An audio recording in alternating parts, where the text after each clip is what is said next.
Hello and welcome back to another video. So today we're going to be looking at how to book All Elite Wrestling on TEW 2020. We're going to be trying to get off to the best possible start, or as the video is called, a good start, in the Real World Chronicles Mod, which is set in August 2020. So the previous video I did, we analysed the roster, we looked at how I organise things on my Excel sheets. It's pretty similar on with every promotion.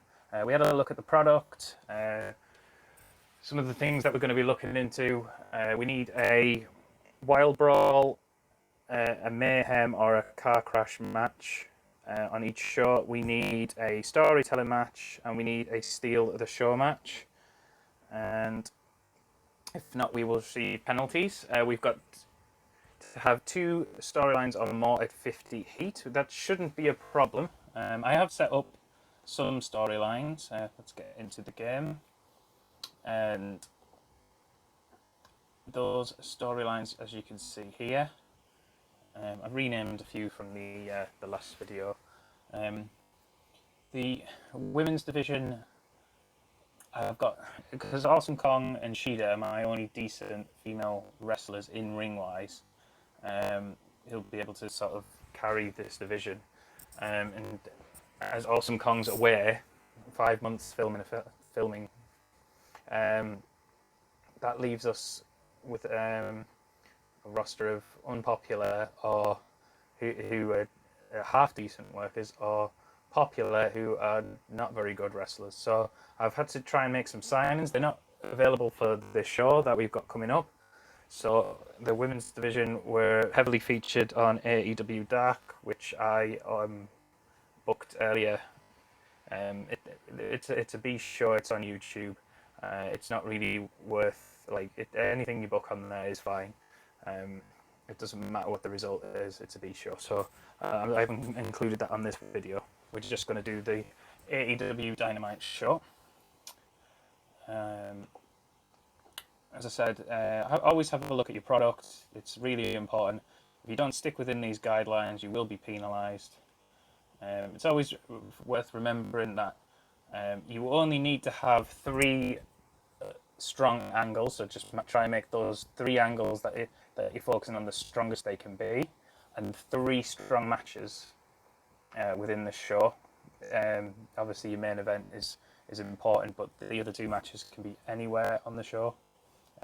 So always try and book those, and then the rest of the show, you can feature your lesser known stars, as long as they're your lesser known roster, as long as they're against someone who's half decent popularity, so the fans don't resent the match.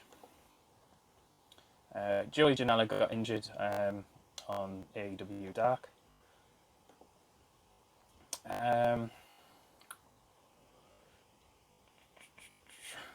Let's go and get into the show.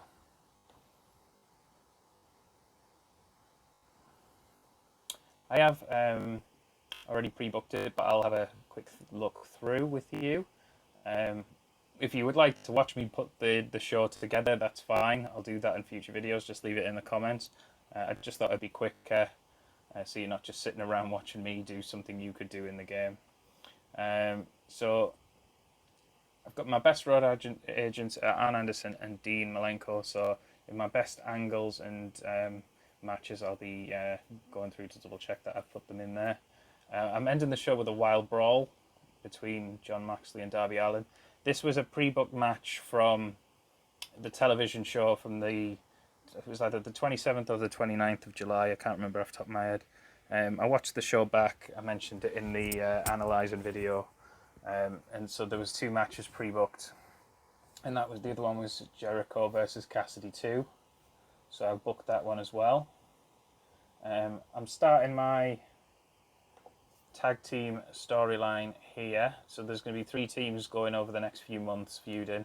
So FTR are going to win this #1 contenders tag team match, which will set up them against Adam Page and Kenny Omega. The Young Bucks will still be involved in the storyline, even though they're not in that match. As you can see, there's an All Elite angle here, where I'm starting the dissension within the Elite.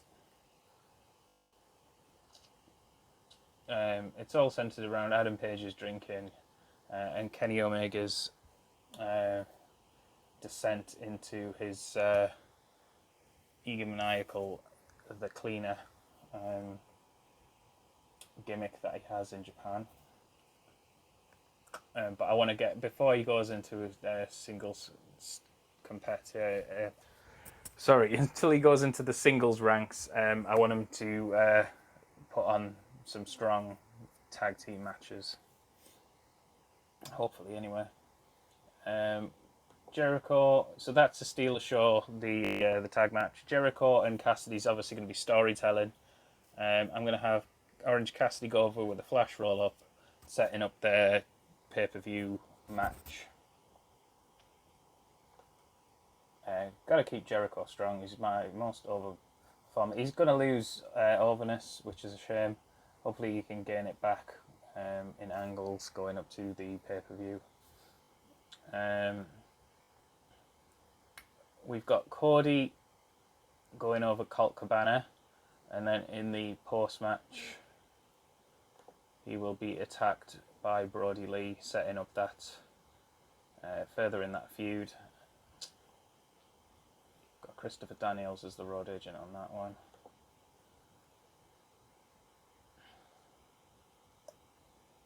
I haven't got Arn Anderson as Cody's manager. He's just an advisor, so he doesn't come down to the ring with him in my save. I'm not really a fan of that arrangement. It depends where it's heading in Real World, but I've got no plans for it, so he'll just be using him as a backstage advisor. We've got Pac versus Christopher Daniels. Again, two very good workers. It's only a short match, but they'll go all out and try and steal the show. We've got Shida versus Shana. They're our best two workers. They're both baby faces. Shida's going to go over.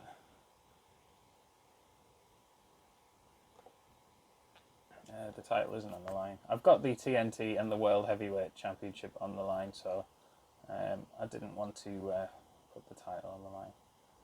And in the opening segment, Moxley is going to come out and confront MJF, who is doing the old presidency campaign. He did that on the previous show that obviously wasn't booked within the game. So he's going to address those comments, and MJF's going to come out. They'll have a face-off. Taz is going to be putting over his guys who haven't got a match on the show. Brody Lee and the Dark Order are going to take out Cody after his match, and Dustin will come out to try and make the save, but he'll be taken out too. And that's pretty much it. Let's just make sure I've got the best road agents that I've got. Yeah. Let's see how it goes. Again, our overness is 60 across the US and 65 in one of the regions. So anything over 70, it'd be great. Anything over 75 would be outstanding. We started with a 75 there. Apparently Wardlow looked dreadful in the segment.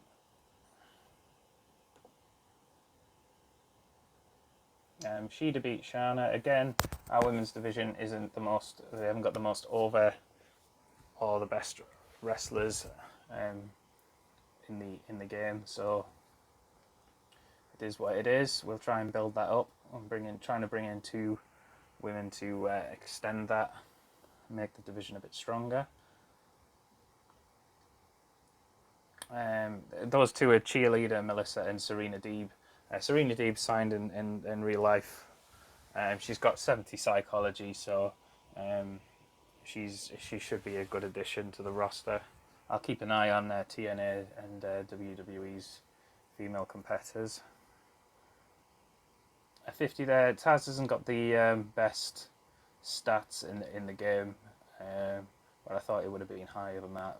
But I guess the overness of Starks could have dragged that down a bit. Pac versus Christopher Daniels, a great match there. He got the crowd buzzing. He got a 77. Ooh, a 59 for Cody versus Colt Cabana. This was dragged down majorly by Jim Ross and Tony Schiavone clashing horribly together at the announce table. Oh, well, that could affect a lot of the show. There's nothing I can really do about that. I didn't know that they had that chemistry before the show, so if we can snag a 70 with those two clashing throughout, I'd be really pleased with that. But we'll carry on. A 68 for the angle afterwards. A 54, again, they clashed. There's not really much I can do. I can't. I could take Shivani off for the rest of the booking, but we'll just see how it goes on.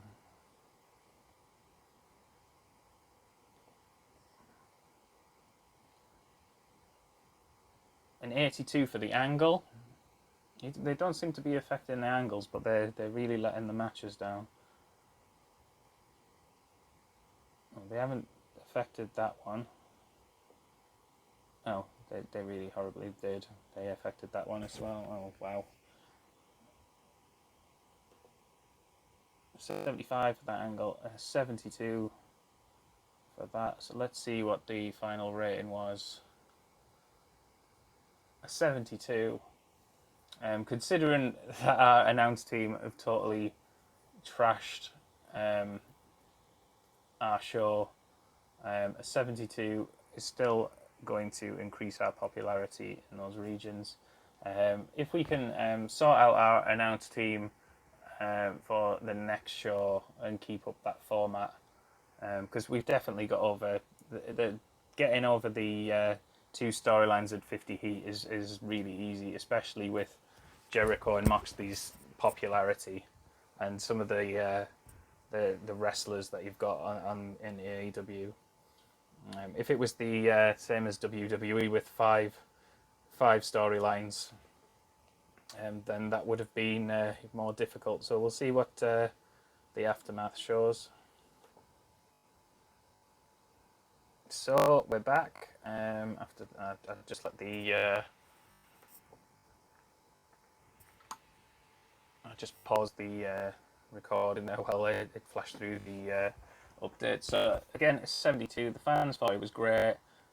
We were severely punctured in 3 matches by our announce team. Who knows how big that could have been, but without starting a new save and hoping for the best, that the chemistry wouldn't be bad between the two of them. And we've completed one of the sign-ins. We've got Serena Deeb and obviously Rusev, who'll be coming in as Miro.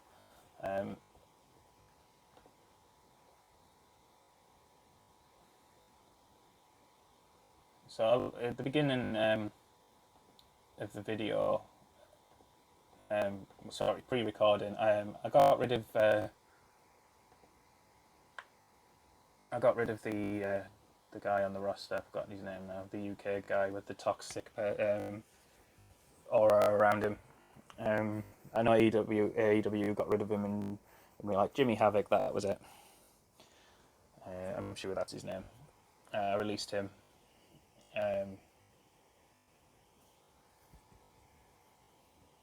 And as I say, I've got those sign-ins there. But we can have a look at the storylines. As I say, AEW is quite an easy one to start with because of the storyline mechanics. It's mainly making sure you get those 3 types of matches on there from your product requirements, so you don't get penalised. And hope to God that Tony Schiavone and Jim Ross don't have a bad chemistry. It might have been in the editor, and I've just not noticed it. As I said, I don't really play the real world games that much. I'm just hopefully trying to help some of the new guys out with the game on what to look for and how to book and whatnot. So yeah, storyline wise, we've got a 61 heat for Cody and Mr. Brody Lee. 74 for Guevara and Hardy. That's considered hot. all of them are, because they're all going to be over 50. 52 for Orange Cassidy and Jericho. Obviously, that match really let us down because of the announcing, but it's easily rectified. We'll just bring in we can put Taz on there, I suppose, and so he can improve, because his stats are pretty low.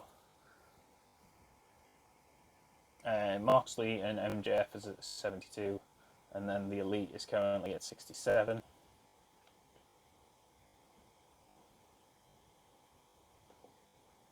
So there we go. I hope you did find this useful. As I say, it may not be that the announcers have that that chemistry rating in the editor, but they've been stung with it in the game. So I'll probably move Shivani to AEW Dark and put Taz on the main show going forward. So it looks, I'll put Jim Ross at the, and they will have two colour commentary guys on, and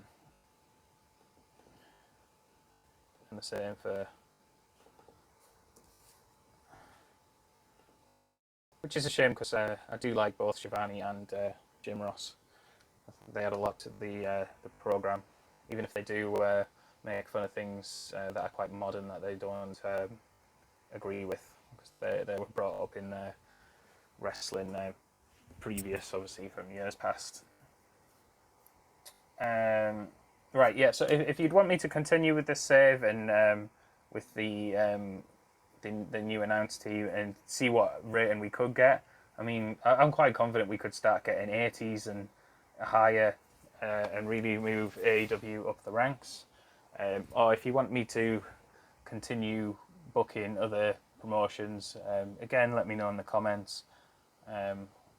I'll probably, if I don't hear anything back, I'll just continue with other feds. But I do feel a bit let down by the chemistry thing that I was hit with. But that can happen in any game that you start, so it is what it is. Cool.